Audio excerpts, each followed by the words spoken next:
All right, here we go. It's the final day of the month of August. September's right around the corner as we begin here on OverDrive. You're listening on TSN 1050, watching on TSN 2 for all 3 hours. I am Aaron Korolnek. That's my good friend Frank Corrado. Saddle up for 3 hours of conversation, Francesco. What's going on? Oh, I love the music JP's coming in with. Love the energy today. We should go Canadian music all day today. Well, the Barenaked ladies, Tragically Jinx. Hip. Can't talk ETO, for 3 hours. No problem. Yes, that's a great idea. That might be challenging. 3 hours of me. All right, how many CFL hot takes can I lay down for the 180 minutes of this program? Unfortunately for our audience, it's not going to be the case. Although we do have a lot of CFL content coming up. Chad Kelly, a big contract extension with the Argos. He will join us at 5:30. But the Barenaked ladies, and I know they're not together like they were. Stephen Page is not part of the band anymore. Is that right? Yeah, that's been a thing for a long time. But what a shame. You crack up some BNL. I mean, it doesn't get much better than that. No, it doesn't, man. It's great. Like positive vibes, good energy. I love it. Here we go. MLSE, been very positive around MLSE lately, hasn't it? Oh, my goodness. They're just shelling out contract after contract, day after day. There was this when I was in the organization. Wow. Go to arbitration. Try and get every penny you possibly can. Yeah, exactly. Now, of course, the checkbook is open. It is wide open. Blank checks for everybody. Auston Matthews, he gets a new deal last week. Of course, John Erdman, he got a big deal from Toronto FC. We know Sheldon Keefe got the contract extension from the Leafs yesterday. And today, Chad Kelly, a 3-year contract extension that makes him the highest paid player in the Canadian Football League. A good day to be Chad Kelly.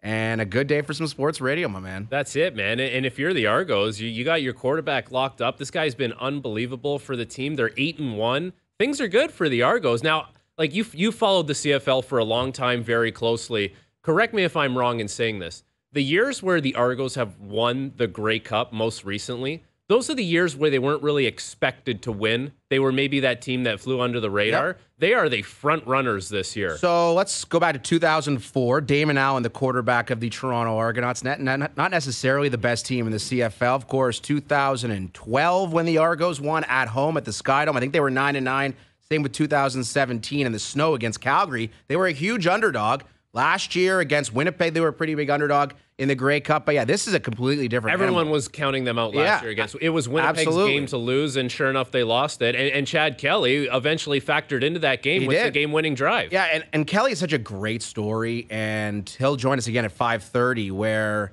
he's dealt with a lot of personal issues. I mean, this is a guy who got kicked off the Clemson football team, got cut by the Denver Broncos for some nefarious activities. I mean, a lot of stuff that I'm sure he looks back on with some significant regret.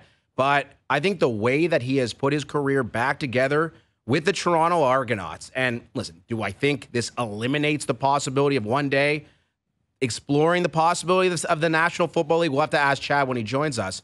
But this is a great story where Kelly was a guy. He was competing with Deshaun Watson in 2013 at Clemson for the job of starting quarterback. Goes to Ole Miss, has a great run there. Drafted in the National Football League. What do you have? One snap or one game? Snap. I think it was like a kneel down with Denver. Oh, okay. And now he's the guy in the CFL. Well, it just goes to show you, like we've been following Nathan Rourke and his journey to the NFL, and he gets put on waivers. He goes unclaimed, so he's going to remain with Jacksonville on the practice squad. But what he did last year in the CFL, we haven't seen that before. Yep. Like he torched this league. And even for him, it's so hard to get back to that point in the NFL. So, like, if Chad Kelly's right where he needs to be, and he's in a great spot because he's figured out this league and he knows exactly how to have success, and he's going to do it on a very good Argos team. A great Argos team. They're 8-1. They're taking on the Ticats on Monday, the Labor Day Classic. Can't wait for that. Argos big favorites in that game. They've been big favorites in almost every game all year long because this team is nasty. Really, really good team. Really fun team. I was there on Friday night when the Argos took down the Calgary Stampeders, which was a blast. And we talk about all the moves that MLSE has made with regards to their sporting franchises. A couple of moves still were waiting to happen. And I think of the two big ones that are still on the board that may or may not happen before the beginning of their respective regular seasons. William Nylander with the Toronto Maple Leafs and Pascal Siakam with the Toronto Raptors. Both eligible for contract extensions. Both have 1 year left on their deals. Do you think MLSE has any more business to do before mid-October rolls around? Well, I would imagine they would like to have one or both of those guys locked up. The difference for me is their teams heading in different directions. Maple Leafs are very much a contending team that should be in that Stanley Cup arena, for sure going to be in the playoffs. I would think that's a lock at this point. The Raptors are not that. The Raptors are going to be a play-in team at best. So if you're looking at, okay, you're a player, you're evaluating your options, and you're thinking, if you're Nylander, it's a good situation here. You know you're going to be on a very good team. I think the Stanley Cup window is now 5 years long because of Auston Matthews' new contract. So you see a little more clarity with that. I don't see the clarity for Pascal Siakam. I think it's a team in flux. It's a team that's going to be worse this year with the departure of Fred VanVleet. So I just don't know, if you're Siakam, how badly you want to commit to Toronto. Very fascinating situation with Siakam. And I think Nylander, the situation is very, very clear. It's transparent. It's obvious. Nylander wants a certain amount of money, and the Maple Leafs want to pay him a certain amount of money. And at some point in time, they're either going to need to meet somewhere in the middle, or they're going to have to go their separate ways. With Siakam, all the reporting has been that the Toronto Raptors and Siakam haven't had any real tangible contract negotiations, which I find so odd considering how good he has been for the Raptors. But he's a franchise guy at this point. He pretty much is. He's eligible to sign a deal, 4 years, $192 million right now. Yeah. And he's got 1 year left on his deal. Like, there's no chance they just let Siakam walk away for nothing like they did VanVleet. It makes no sense. And perhaps that's why they've been shopping him. Or the alternative, maybe conspiracy theory regarding Siakam and what's really going on behind the scenes is that it's his side that's waiting for the season to commence and ultimately conclude. And if he is an all-NBA player on the first team, the second team, or the third team, he would be eligible to sign a 5-year extension worth almost $300 million if he's all-NBA, as opposed to the 192 right now. So it's a calculated risk. You want to stay in Toronto, sign the 4-year deal now, or you want to play your cards, see how it looks in the offseason for the 5-year max contract extension. He's going to have a few things going for him, first of all. Like, he's a very good player. He's top 15 to 20 in the league. He's in that sphere for sure, but there's going to be a lot of ball for him on this team, right? Like, we've talked about the lack of depth for the Raptors, the lack of bench. What does that mean? There's more ball for Pascal Siakam. Guess what that means? More points, and more likely he is all NBA at that point. So he has that going for him as well. I just think you look at it, and the Raptors have received a trade offer for Siakam already. They got a trade offer from the Atlanta Hawks, and they said that's not good enough. We want way, way more. So if they're going to move him, I wonder if their price tag is too high for Siakam. Well, like they might see him as, this is our franchise player, but around the league, he's like a 20 to 25 guy. Yeah, and the difference between the Toronto Maple Leafs and the Toronto Raptors, their respective trajectories as far as this season and years to come, I think are very different. Like, I think there's a very realistic chance the Raptors are the trade deadline. They're 9th or 10th or 11th in the East, and they're like, you know what, we could trade Siakam at the deadline and get exactly what we're being offered now. Then may as well wait it out and see how the team looks, see how everything develops. Now with Nylander and the Leafs, if they go into the season with William Nylander unsigned, there's no way they're trading him unless there's some miraculous offer where they bring in a guy who's of comparable talent and production, which is seemingly impossible. This is a guy who scored 40 goals last year. It would be weird. It would be weird to trade him for another forward that would be similar, because you would want to be acquiring that player's term and cost certainty with that, and hopefully that fits under your cap. The only other way I can see it happening, are you going to get a stud defenseman for William Nylander if you don't have a contract extension attached to it? I highly doubt that, but that's the only kind of like lateral move that would make sense, is that blue line needs work and you're bringing in a very good defenseman. I don't see anyone giving up that kind of top 4 talent on D for an expiring contract on William Nylander. So listen, I actually am more of the belief that for Nylander, going into the season without a contract extension is going to be advantageous for the Leafs, because that guy cares about his dollars and cents. He cares about getting points. And if you want to make those dollars at the end of the day, you better have a big year in your last year of your contract. And that's exactly what he's going to have to do this year. If he wants to be a $10 million player on the open market and show that, he's going to have 90-plus points this year, 40-plus goals. If he doesn't do that, then guess what? He's $8 million or he's 7.8. You figure out, you do the math and you do the comparables at that point. But this guy, going into the last year of his deal, without an extension, I think he's playing gangbusters to make as much as he possibly can. And I'm sure you've seen that throughout your NHL career, Frank. Guys playing out the last year of their deals, they're staring a massive payday right in the face. All you need to do is produce that one more big season, and the monster money is coming your way. Yeah. Like, that's something that's commonplace in professional sports, and sometimes it is advantageous for the player. We've seen the contract years so many times, but I'm sure in places like a city like Toronto where the media spotlight is on you, and we talked about Sheldon Keefe yesterday signing the 2-year contract extension, and the Maple Leafs avoiding all the scrutiny from the media and fans. Oh, you go on a 3-game losing streak. Are the Leafs going to fire Sheldon Keefe? How does that play as far as a player's perspective as opposed to a coach? The players don't really think about their coach's contract status and how that all plays into things. I think at the end of the day, you're more worried about your contract status, especially, on this Leafs team. We talked about it yesterday. There's 12 guys that are unrestricted free agents. That's a lot of guys that are going to have to worry about their own backyard. And in turn, that individual success will lead to team success. So there's going to be a number of players on this team that are playing for something more, and I think that's advantageous for the team. Like, if you get 5% more out of William Nylander when it comes to a back check or winning a loose puck paddle because he thinks that's going to lead to something for him, who cares? So be it. It's going to help the team. That's great. Sometimes you just need that external motivating factor, and maybe that's it for him this year. And if you get an extension done during the season, that's fantastic. You'll have William Nylander at a good term, at a good price that you feel comfortable with. But I like that there's an external motivating factor for Nylander going into the season. And it's not really Nylander, like, solely when it comes to the Maple Leafs. There's a long list of guys. It's Bertuzzi. Domi, it's Klingberg. Like Brody, it just goes on and on. Exactly. Go up and down the list. There's a lot of players with expiring contracts. The only guys that are here for the long term, really, is Matthews, Morgan Rielly, Calle Jarnkrok, Marner and Tavares are up in 2 years. David Kampf. Don't forget about David Kampf. Right? So, like, there's some players on the periphery. There's a few players that are really part of the core of this team, and there's a lot of guys that they have a lot to play for this year. They most certainly do. And the Toronto Blue Jays, they've got a lot to play for the final 28 games of the season. The Jays, an off day this afternoon, I guess this evening, they're heading to Colorado for the first of 3 tomorrow. And I'm looking at these next 9 games for the Toronto Blue Jays, Frank. The Jays need to take, at the minimum, 7 of these 9 games. I agree. 3 against Colorado, 3 against the Oakland Athletics, 3 against the Kansas City Royals. Can I tell you what those 3 teams' records are combined? In their 60 games, so the last 20 games for each of those 3 teams combined, they're 14-46. Oh, God. Those 3 teams, they're abysmal.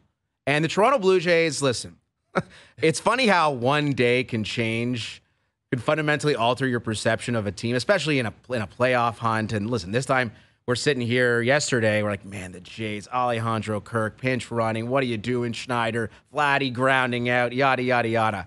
The Jays win yesterday. Texas loses, and the way they lost, I mean, Aroldis Chapman just beating some dude in the back to end the game for Texas. They're in free fall right now, are the Rangers. Their schedule is pretty challenging in their next 9 games, and there is a 4-game set coming up between the Jays and the Rangers starting on September 11th here in Toronto. I think all you got to do in Toronto, if you're the Jays, you win 7 or 8 of the next 9 against these brutal teams that you've got. And I understand the Jays aren't exactly the best team in Major League Baseball at this point in time, but they have better arms, they have better bats, even though they haven't been performing like it against these teams. Set yourself up. Maybe you're a game and a half back at Texas ahead of that 4-game set. You take 3 of 4, and you're back in the playoffs. There's always that moment in a season where, as you're a group of players, you can almost look at things from a greater scope and have a different perspective on things. And yes, it hasn't gone well for the Jays. It's been well documented, the downfalls of this team this season. But if you're sitting there in the clubhouse and you're looking at it, you're like, okay, we're going to have 9 games here where we're going to play subpar opponents where we can really make some hay. And then our destiny is in our own hands because we're going to play the team that's right ahead of us. And if they haven't passed Texas by then, they'll have a great opportunity. But it just kind of goes back to that Gosman talking about the urgency, right? Like, that needs to be here now. And if it's not here now, and if they blow these 9 games, and if they blow the series against Texas, then you pack it up and say, this team's not good enough, and there's fundamental issues there. Oh, yeah. If you're losing to Colorado, Oakland, and Kansas City, even if you're like 6-3, it's completely unacceptable. Like 7-2 needs to be the absolute baseline against those cellar dwellers. They're brutal baseball teams. They have all these prospects in the lineup. They don't care about wins and losses. They're looking ahead to next season. Something that also applies to the Los Angeles Angels of Anaheim, a team that cut half their roster earlier this week. Dude, absolute embarrassment. Yeah, and there's no denying that. And the waiver wire was processed in Major League Baseball. I feel like it's like a fantasy football thing or fantasy baseball, but it's actually real, where the Angels cut guys like Giolito and a bunch of relievers who are of quality. Randall Grichuk, who did not get claimed. He was the only of the 6 guys who the Angels put on waivers who was not claimed. Which is also, it's a little weird because the Jays have needed a power bat. It seemed like they were interested in him at the deadline. Not to mention, they are also still currently paying him. So if you're currently paying him to not play for you, why don't you just pay him to play for you a little bit and have his services in this crucial moment of the season? I couldn't tell you, but I mean, clearly the Jays don't like Randall Grichuk at all, nor does anyone in Major League Baseball. Yeah. Otherwise, he would have been claimed. But yeah, he's the only guy going back to the Angels.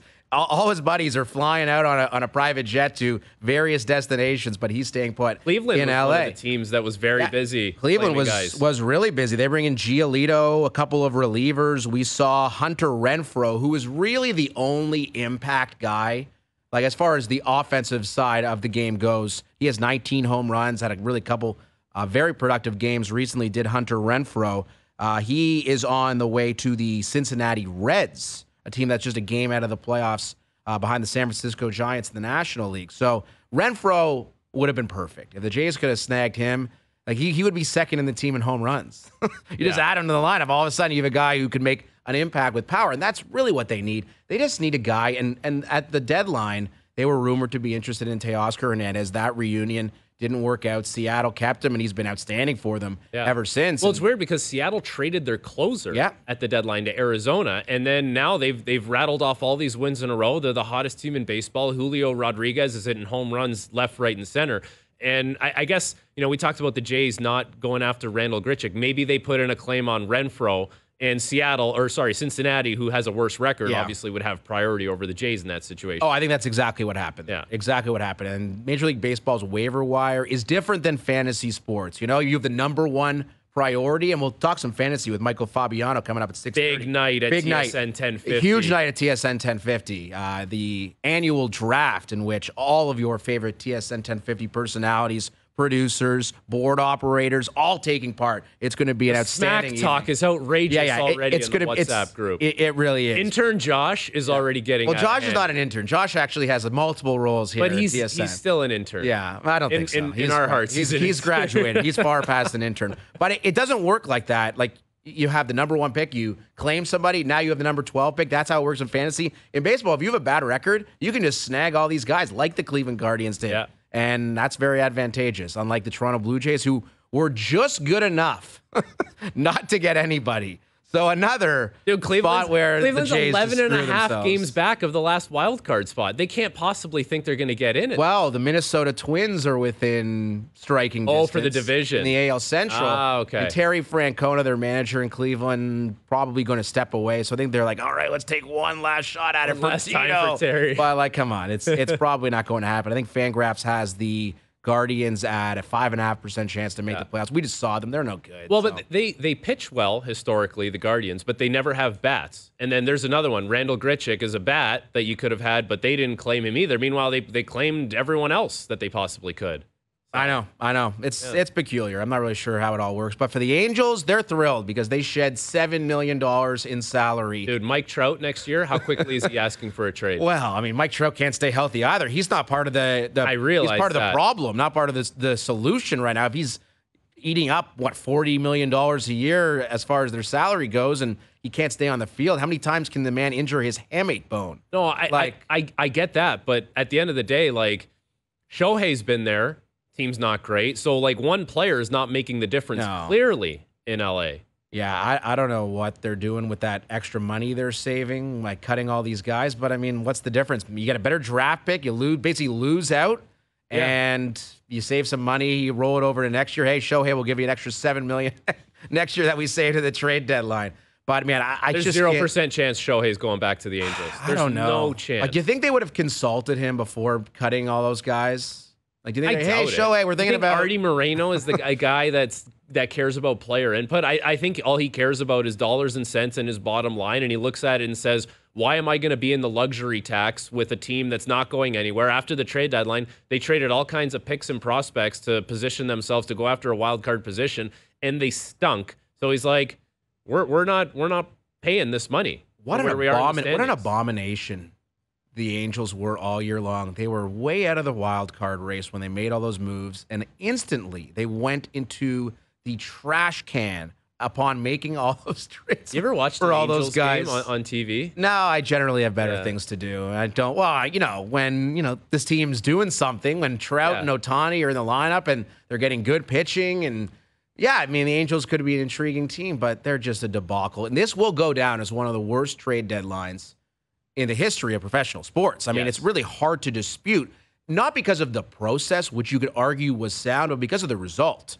And maybe you could argue it the other way around. I suppose you could look at it that way they had an opportunity, they went for it and it failed, but they should be commended for going for it. This is an organization they shouldn't be commended for going for that. No way. Well, I'm just trying to play devil's advocate here, Frank. But they should have traded Ohtani and got a king's ransom for it. But the issue at the time was, if you had Trout and Ohtani for the longest time and you couldn't ice a good team, what made you think that trading those guys and bringing in picks and prospects and futures, you were going to be able to build a team around them? Because you couldn't do it with two of the best players in baseball anyways. So what are you going to do it with lesser players? Now all of a sudden you're going to be able to field a good team? No chance. Yeah, it's really ugly. But it's funny because the Jays and many of the teams in the American League wildcard race are going to be relying on the Angels down the stretch here to win some ball games against teams like Seattle, teams like Houston, teams like Texas. So the fact that the Jays aren't playing the Angels again, not going to help them. But, all those moves ultimately could hurt them. It's so reminiscent of, those guys in your fantasy league when they're out of it, they just trade their players to their buddies. Yeah. That's kind of how I view the Angels. Gutless. It's scum moves. Yeah, exactly. And no integrity from the LA Angels. Have some integrity out there on the West. We have some guests coming on this program with a ton of integrity, including Chris Rose, who does a terrific job covering baseball and the National Football League. We'll talk to Michelle Beadle as well from Beadle and Decker on Mad Dog Sports Radio. You know her from ESPN and NBC and the Yes Network, one of the best in the business. And we'll get you ready for your fantasy football draft with Michael Fabiano at 6:30. Again, the big TSN Radio fantasy football draft coming up this evening at 8:30. We're going to need to sprint home, Frank. No salmon for dinner, right to grinding the mock drafts. You'll be ordering a wheel, guaranteed. It's actually a good idea. Guaranteed you're ordering a wheel. Maybe a little bit of north of Brooklyn for yours truly. Nice. I am Aaron Korolnek. That's my guy, Frank Corrado. A very busy show here on OverDrive. We'll play some Better Chance with the Grappler. And, man, has he come up with some contentious questions for us to debate. We'll do that on the other side. You're watching OverDrive on TSN2, listening on TSN 1050. All right, we continue here on OverDrive. I'm Aaron Korolnek, Frank Corrado with you for the next couple of hours. The Old Apartment by Barenaked, ladies. We're cracking out the greatest hits. Isn't it so good? Oh, when that first note hits, it's just like something happens. It takes you somewhere. Is there a apartment you may have lived in? Maybe it was in Sudbury or Kitchener in Vancouver somewhere. I already got it. Where you think back like, wow, I had some times in this place. Utica, New York. Upstate New York. Who were you living with? I was living by myself. Okay. Just had a great time. I loved it. Yeah, old school place. It was in like a triplex kind of building, and I had one of the upstairs units, and it was great, man. Had a great time. We had a great team that year. We went all the way to the AHL Calder Cup Finals. I don't know, just one of those places Everything that just sticks with you. Absolutely. I lived at a place near Church and Carleton, right by Ryerson University, or now TMU, and we had a great time. It was a gross, just university-style place. I was producing TSN Drive at the time, from 4 to 7 here on TSN 1050 with Naylor, and just the best time. Yeah. Truly the best time. Yeah, sometimes a song like that can just take you right back there. And then sometimes you're like, I actually need to turn this song off because I don't want to be there. Yeah, I know. I got you. And it's funny because, on Facebook, I don't know if you still go on Facebook. I deleted Facebook Probably a good long idea. time ago. I only go on to check out the On This Day section of the site. And on this day in 2007, was my first day at university in residence. And you think back to those times and what this weekend represents at universities around our country, Frosh Week, leading into the beginning of class next week. Oh, my Were you goodness. cooler back then, or are you cooler now? I wasn't cool then. I'm not cool now. You got a nice green suit I do. on. I do have a green suit. My John Rahm Masters jacket. Yeah. Yeah, I was not particularly cool, but man, you think back to those days and what you do to go back to it. You ever contemplate playing NCAA hockey? Was that ever part of That was part of the discussion? thing. Yeah. When I initially got drafted by Sudbury, we were going to go see a couple universities in Hockey East. It was going to be Vermont and it was going to be UNH. And those were the two that had shown the most interest. And it worked out well because we actually kind of used it as a little bit of a negotiating tactic. Like, you don't get paid in the OHL, or, not every team pays in the OHL. London Knights. No, you don't get paid in the OHL. But what you do get is a school package. And if you're drafted higher, you can get more money towards your school package. And I think at the time we were like, okay, well, if you don't want to ante up for the big school package, I'll probably just go NCAA. And then, 2 months later, we were starting the season in Sudbury. Everything was good. Oh, I don't know. Shout out Sudbury. Who knows Love where Northern Ontario. Had a great time. Who knows where your life would be if you played in Vermont or New Hampshire? Yeah. Well, and it's different playing go. in the NCAA. You get all these different rinks with different dimensions. UNH is Olympic size. Vermont's like this old school barn with a wooden roof. But in the OHL, we had an Olympic size rink at the time in Belleville. Then everything kind of got standardized. And I think the OHL has done, a nice job of kind of recreating the same rules you'll see in the OHL to the AHL to the NHL, that kind of flow to it. And we're seeing some new rules now in international hockey as well. In IIHF Champions Hockey League, they've unveiled 3 new rules for this upcoming season that they're going to kind of workshop and try out. And I think there's a lot of people with some intrigue because, when it comes to penalties and how, not how they're called, but how we treat penalties and when they expire, nothing's changed in a long, long time. But I think there's some creativity being shown with these rules. So you could see it up on TSN2. The 3 rules that the Champions Hockey League, I guess the league's actually opened up today, or maybe is it tomorrow? Today. It was today. Today. So a team will remain shorthanded even if the opposing team scores a goal. A minor penalty will be served even if a goal is scored while a delayed penalty is pending. And if a shorthanded team scores, the minor penalty against will end. Now, all 3 of those rules are geared towards increasing offense, which I think everybody wants to see. The third one is the most interesting to me, in that how much more will that encourage a team that is shorthanded to be much more aggressive on the kill?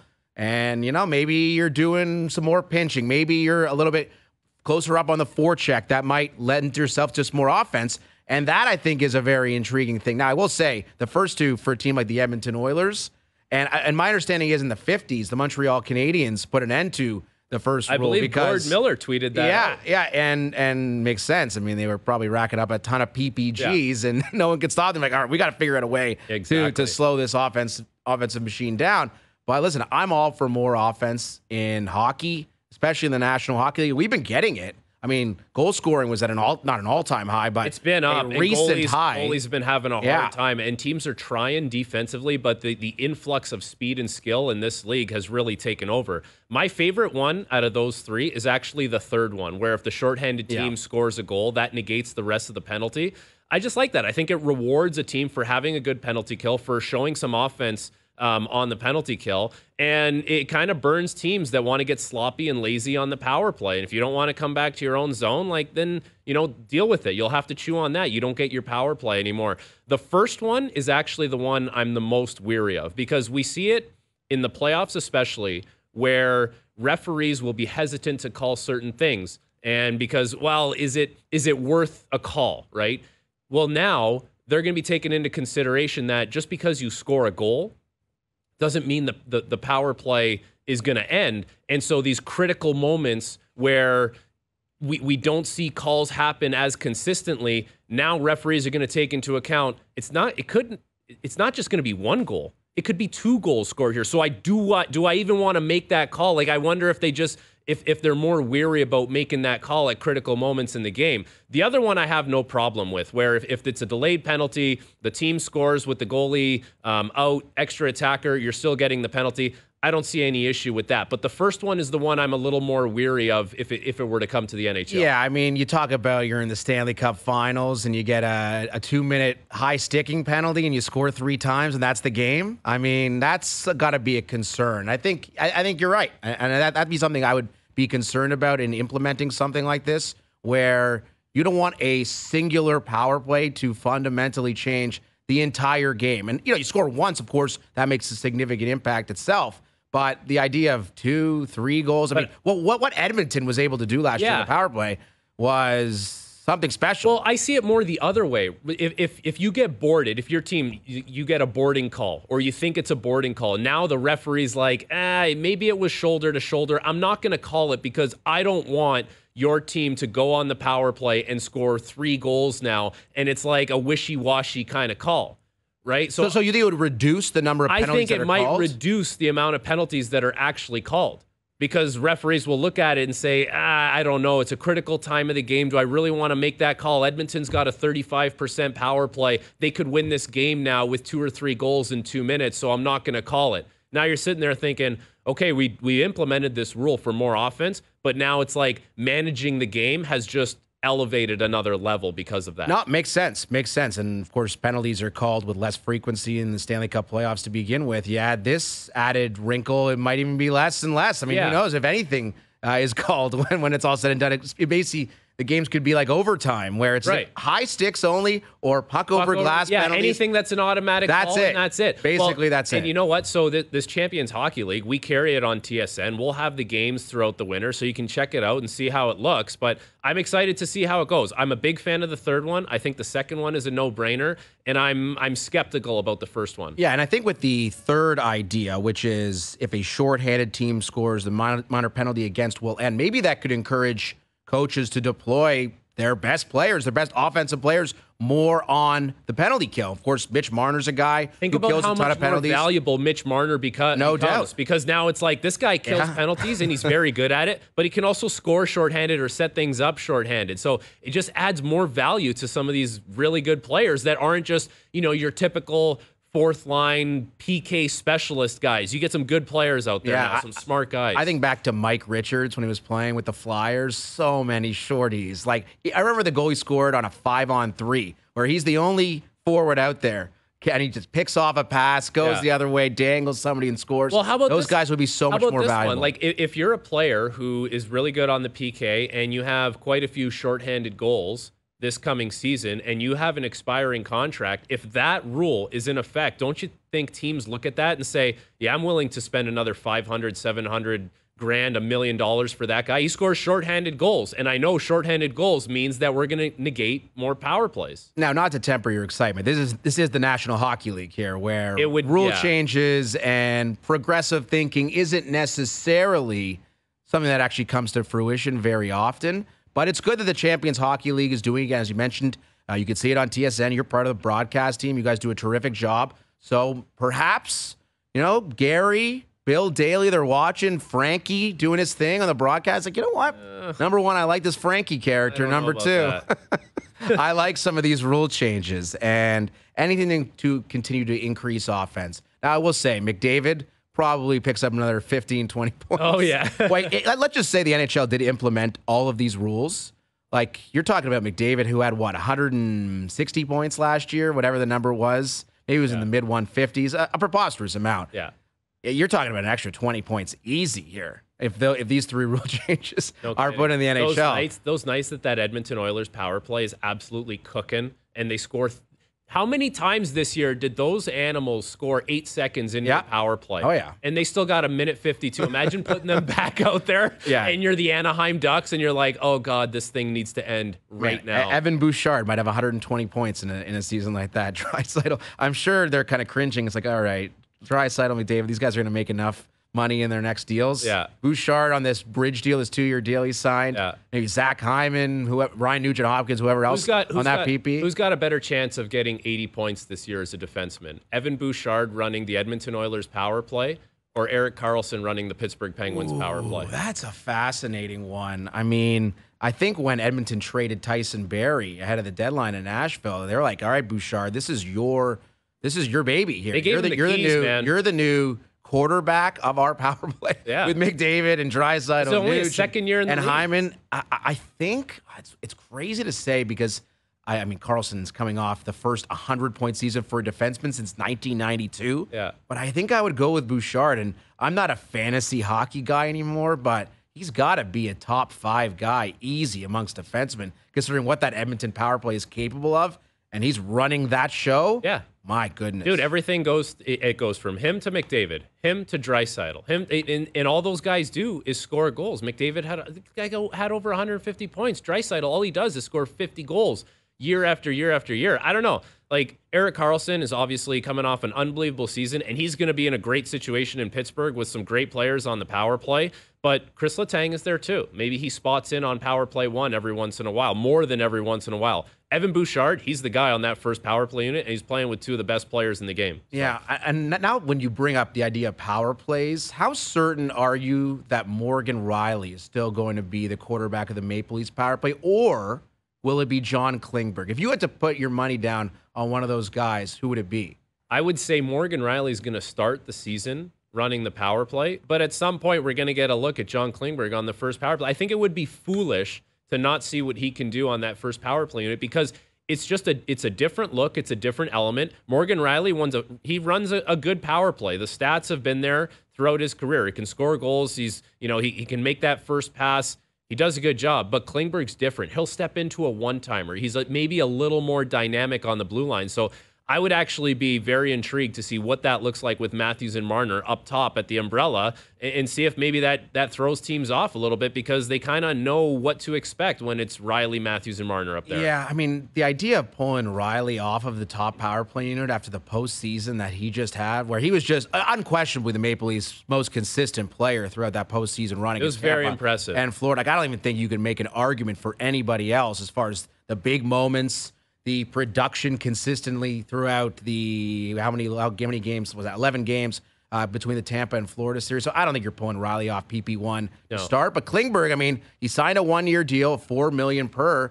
I'm sure he was given some kind of assurances, like you'll get a lot of opportunities here to produce offense. Sure. Power play or otherwise. And if you're him, don't you look at that and like you're deciding where to sign? And I don't know how many options Klingberg would have had considering the season he had. But you're looking at that thinking, that's a power play I would love to slide into. And all you're thinking is points and dollar signs and, kind of reclamation project, if you want to call it. But eventually he needs to find some kind of long-term stability as a player. OverDrive is brought to you by FanDuel, bringing you everything from the opening line to the final score. I'm Aaron Korolnek. That's Frank Corrado. Chris Rose still to come. We'll talk to Chad Kelly. New 3-year deal for Mr. Kelly announced earlier today with the Toronto Argonauts. Looking forward to that at 5:30. Michelle Beadle and Michael Fabiano in our third hour. And we've got the Grappler standing by. We'll play some Better Chance next. Now, back to OverDrive with Hayes, Noodles, and the O-Dog. If I had $1 million. All right, we're back here on OverDrive. Korolnek and Corrado, the Barenaked ladies extravaganza continues on the program. I'm enjoying it. I guess we're doing it. It's great. JP's doing a great job, and we're actually playing different Barenaked ladies songs during the commercial breaks as well. How did we get started on this? Why did we start doing this? I don't know. I've been listening to a lot of Barenaked ladies. I think it happened at golf. It could have been. We were singing... Odds Are by Barenaked Ladies. Oh, what a track. Well, we're continuing it. It helped our golf game. I think we had a decent round that day. It did. Yeah. First time for everything. Yes, exactly. For yours truly anyways. Not you, Frank Shambo. No. I was talking to the Grappler before we began the program. He's like, AK, I need to be involved in this show. I need to get on the air. It's very important to me. Okay, I'm kidding there. But Grappler had this idea. The ultimate sewer job. Grappler had a great idea of a segment called Better Chance. Couple of options, and Frank, you and I will debate which option is more likely to occur. Graps, what are we talking about today? Okay, number one, better chance. Better chance to score 60 goals this season. Auston Matthews or Connor McDavid. Wow, he's coming with the heat. That is a very hot one. Frank, you take this one first. I don't know how you go against McDavid. The guy cruised past 60 last year. He just seems like he's getting better and better. And even going into last year when McDavid started scoring at such a torrid pace, people were like, at some point that shooting percentage is going to have to come down, but it never did because the guy just keeps evolving as a hockey player. His shot got better. His release got better. He was able to get pucks off in different positions that he hasn't been able to in the past, and I imagine that continues this year.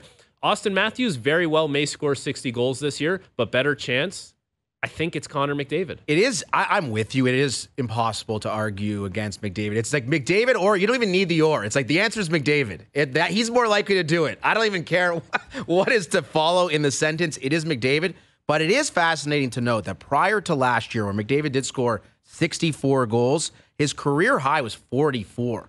Like, you're talking about a massive jump year over year for McDavid. But again, the guy had 153 points. Is virtually unstoppable in every single What's he going to do for respect. an encore this year?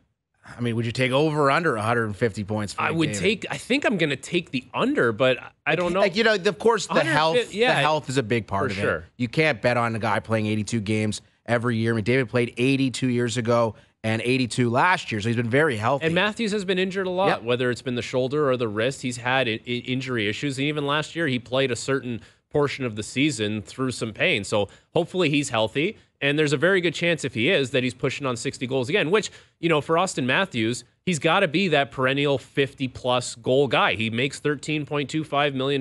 That should come with that kind of price tag. Our friends at FanDuel have McDavid's over-under at 54.5 goals and Matthews at 50.5 goals. So I will take the over on both of those. Wow. There we go. Take that, FanDuel. I might take the under. On both of them? It's just injury, man. Like, all you have to do is miss 7-8 games, and those numbers become very difficult to achieve. That's all it is. All right. Whenever you're betting season-long props, as someone who's done it quite a bit, the unders generally are the play. Grappler? Okay, better chance to remain with the Blue Jays long-term, Vlad Jr. or Bo Bichette? I mean, it's got to be Bo Bichette. I understand there is recency bias here, and Bo Bichette signing that 3-year deal in the offseason. Vlad Jr. has 2 more years of team control following this season. So they're virtually in the same ballpark as far as their contractual situations. But just the way that Bichette has performed over the last couple of years versus Vlad. Now, if I was betting, I would say both will remain long-term with the Toronto Blue Jays. But Bichette at this point in time is the indisputable answer. Well, and I think it does have to do with recency bias. If Vladdy has been playing at that 2021 pace the last 2 years, I would say that it probably is Vladdy. So I will say Vladdy, because if he finds that kind of form again, it's like, why are you gonna give up on that kind of power bat? I understand like Bo is a very important position at shortstop, but there's been so many times throughout Bo's career where you're like, that's such a routine throw. Like, can we get you on second base? Like, both things being equal, if they are both playing at the top of their game, I think it would be Vladdy. I am curious to know if the Jays would be eager to try to lock down Vlad to a big contract extension this offseason. You can look at it 2 ways, right? Oh, we're buying low on Vlad. He's going to have 24 home runs in the regular season, and he didn't produce nearly to his capabilities. Or would you be concerned about giving him, like, I don't know, let's call it an 8-year deal, a 10-year deal, whatever it might be, that this is Vladdy now? That Vladdy's just a good hitter who's going to hit 25 home runs a year while you're paying him for a lot more production. I wouldn't be offering him anything long-term where I want to see him get back to that form where you're like, this guy's one of the best hitters in baseball. He hits for power, and he's one of those guys that pitchers kind of fear when he comes up to the plate. But until you see that, it's like you're just kind of rolling year by year and not committing to anything super long-term. But with all that being said, if he gets back to that form, I don't know how you pass up on that. Graps, I think we have time for one more. I think we do. And I don't think this one's particularly, much of a debate, but we're going to go for it anyways. Better chance to win NFL MVP in 2023, Joe Burrow or Aaron Rodgers? You know what? I'm going to go with Aaron Rodgers in this one. And here's why, Frank. The narrative train is building in Aaron Rodgers' favor. Have you been watching Hard Knocks? The leadership he exudes, the way he has become so incredibly likable. Okay, I understand Hard Knocks is a puff piece for the New York Jets and Aaron Rodgers as a whole, but you're seeing a lot from the Jets and Aaron Rodgers in a positive light.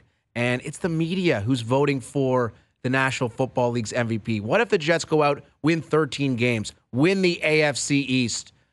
Aaron Rodgers has a massive season. Keep in mind, Aaron Rodgers won the previous 2 MVPs prior to Mahomes last year. I know he's 39, but but I think Rodgers has a better chance to win MVP than Joe Burrow. You're a moron. Thank you very much. Thank you, JP. I think that's a very captivating argument. Wow. You made some good points, but here's the reality. Cincinnati is a much better team. Joe Burrow, at this point in his career, is a much better quarterback. We don't know what the Jets are going to be. You talk about the Jets winning 13 games potentially. They could lose 13 games and no one would bat an eye. They might be one of the most overhyped teams in NFL history coming into this season. You know who's not going to be overhyped? The Cincinnati Bengals and Joe Burrow. They are going to be there. They're going to be in the playoffs. And at some point, they're going to be making some kind of noise for a Super Bowl. Joe Burrow all day over Aaron Rodgers. I will say, Zach Taylor, the head coach of the Bengals, was a little bit ambiguous with regards to Burrow's status for week 1. If you're missing games, Frank, can't be in the NFL. He's just playing the game. He's just playing the game. Yes. That's all it is. You know plant Burrow. that seed of doubt into the opponents that, Joe might not play. Guess what? When Joe shows up week 1, it's on. Probably 400 yards, 4 tutties in week 1. By the way, Rodgers and the Jets hosting the Buffalo Bills in week 1 on Monday night. Yeah.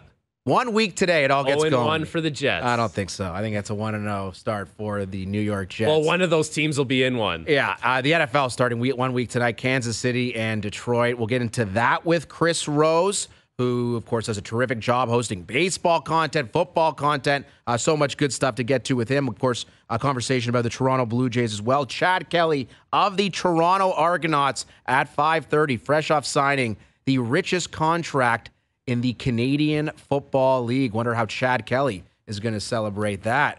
We'll ask him when he joins us at 5:30. This is OverDrive. We continue with Hour 2 next.